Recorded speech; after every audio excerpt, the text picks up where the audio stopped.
that you cannot be black and Jewish. So the moment that you see a black Jewish, it seems impossible to them. So obviously, when I started to upload those videos online, trying to talk about my experience in Israel, it was so many people talking about, no, you're not a real Jew, you can't be. And the Mm-hmm. moment that you try to explain to them that it's not impossible, we all exist, Right. there is a group, it's not that complicated. And when you live in Israel, obviously it's so, as you said, so diverse. Mm-hmm. Everybody has changed. Like nobody is the same. Everybody is different from the other people. So when you try to talk about this, and people are having a really hard time to understand that. And this is, I think, one of the most challenging things that I ever had to face online, trying to explain people that I'm not lying. I'm a real Jew. I was born to a Jewish mother. People thought I'm half white, I'm mixed. When I talked Mm-hmm. about me being a Jewish woman, they thought my mom is white and my dad is black, and that's Right. why I'm a Jewish woman. Because yeah, but I think one of the most challenging things that I had to face since October 7 is actually the realization that we are in a war.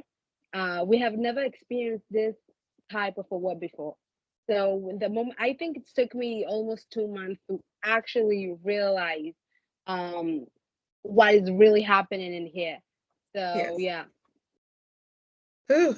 Yeah. And that's just really sad because Yes. there's a lot of fake media out there. So Hmm. you made a good point. That gets me to my next question with the prevalence of, a lot of the false media narratives and also a lot of cyberbullying.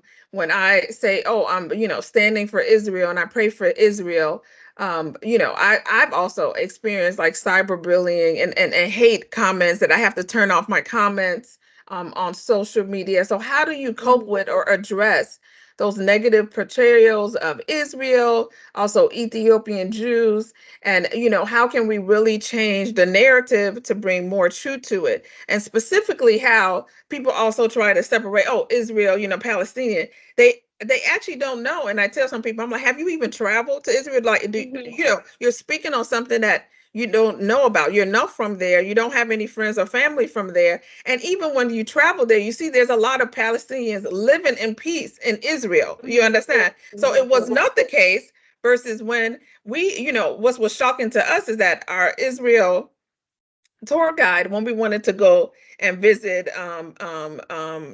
Bethlehem, where Jesus was born in the Palestinian area, she could not enter, into to Right. Palestine. Exactly. We had to now get another tour guide who was like a Palestinian Christian, who was able to take over. And I asked, I said, how come? I said, we have Palestinians in Israel. How come you can't enter?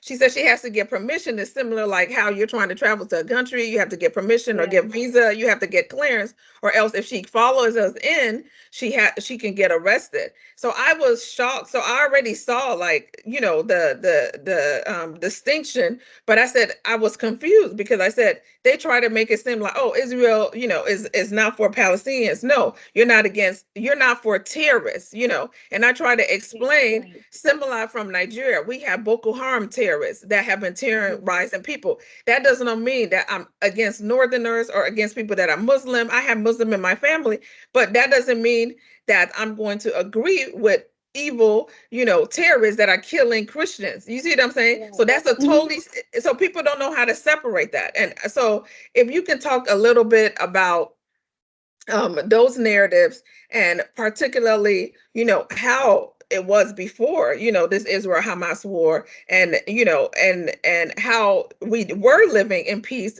with the Palestinians, Hmm. that over 2 million of them that live in Israel area, and then now how the narrative has changed and how can we really get the truth out there.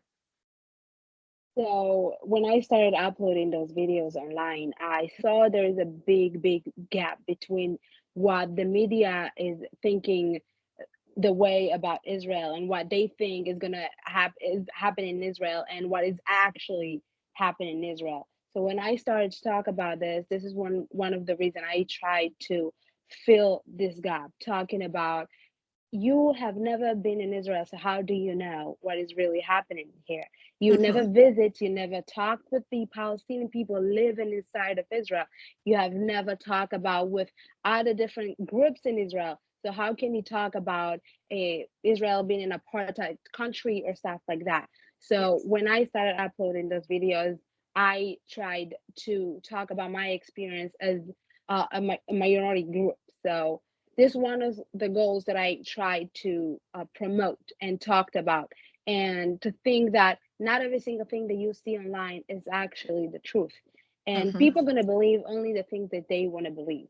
If they're going to Hmm. think that Israel is a really, really bad country and say a lot of bad things about Israel, not all of them are actually going to listen. I'm talking to the people that have zero knowledge about this and actually want to learn.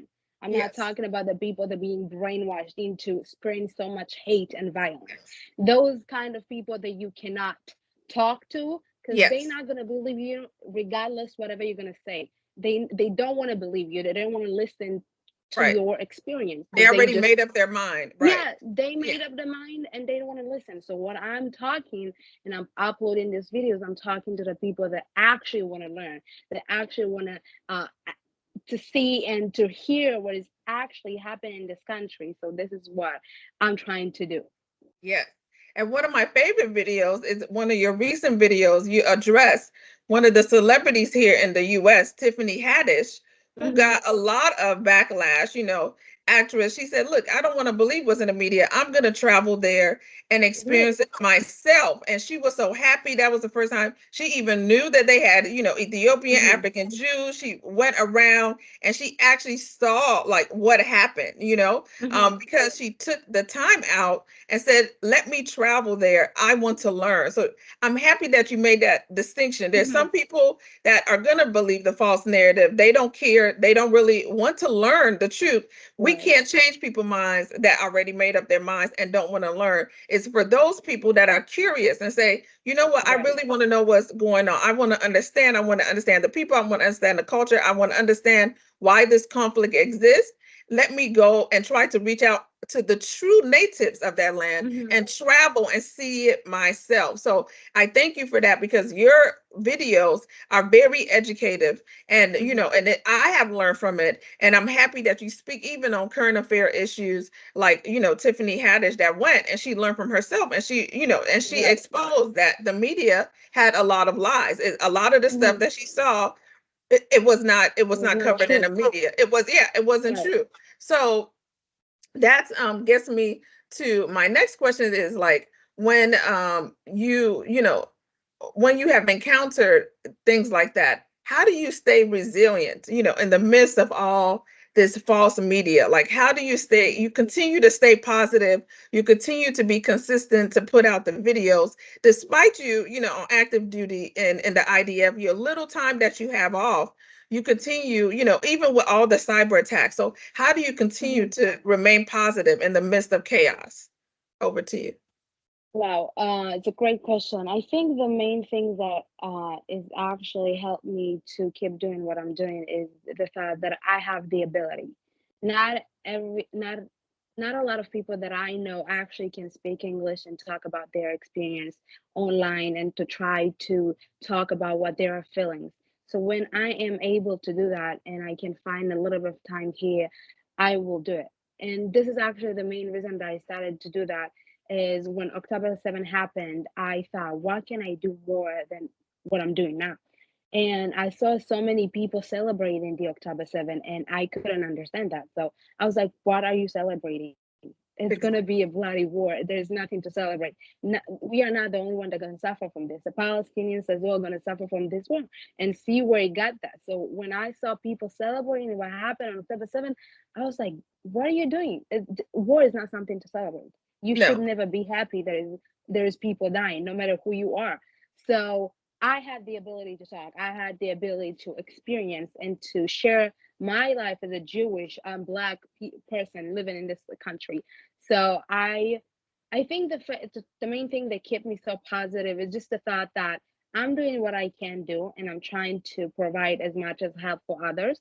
And people are going to talk. I know I'm receiving so many hate comments, but it is what it is. People are gonna hate me. That's what I thought. I didn't started uploading video without thinking that people are gonna love me. Every single person that's gonna watch my video is gonna love me. Obviously, they're not gonna. Obviously, people are gonna, you know, hate me. People are gonna talk a lot of bad things about me. But it is what it is, and we just have to continue doing what we need to do. And I'm not gonna let this type of people to, uh, ruin the things that I want to do and promoting the messages that I want to promote to the other people.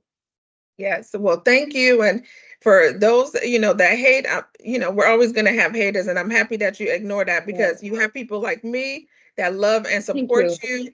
Yeah. And, big kudos to what you're doing, and you're being a voice to the voiceless. You said something, also being bilingual, you speak Mhm. Hebrew, you speak English, so you're able to translate and be able to tell your stories, with both narratives, because I love how you also do your videos in your native language, but then you also do videos in English. So even when I was there, I was asking, okay, how do I learn some of the language like Toda, thank you, Mhm. Shalom and peace, so is really important also to speak to also the Jews here in the diaspora.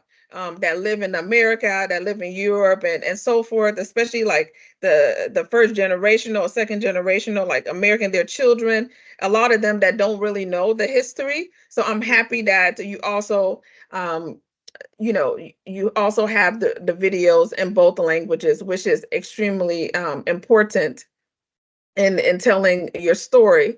But I also wanted to say, how do we, like to end it and conclude on this question, how can we continue to improve and represent, the true narrative in the community?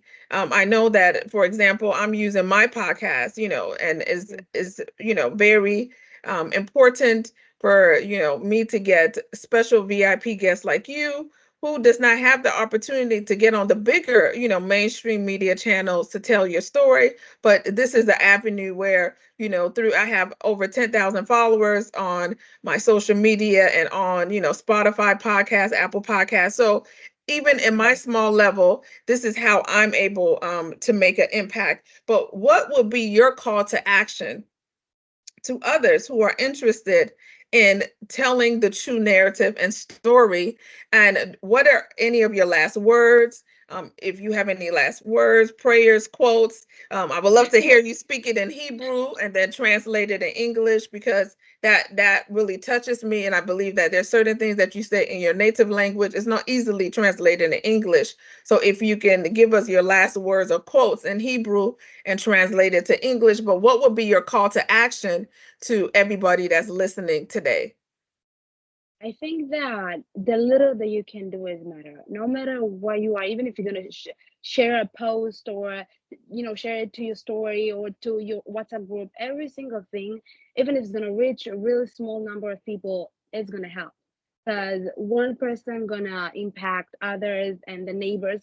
It's gonna impact so many people. I think even the small action that you're gonna do is actually the one that really important because we are trying to reach to the people that actually want to learn, that Mm-hmm. actually want to study, and the people that are curious and they have no knowledge about this. So even the little that you can do is, I think, is the best thing. Even if you don't have to, open a camera and talk online if you don't Yes. want to, but a share or like a comment is gonna help.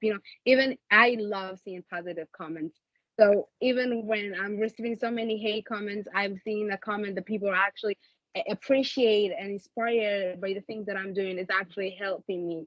And yeah, so this is actually the thing that is gonna help the most.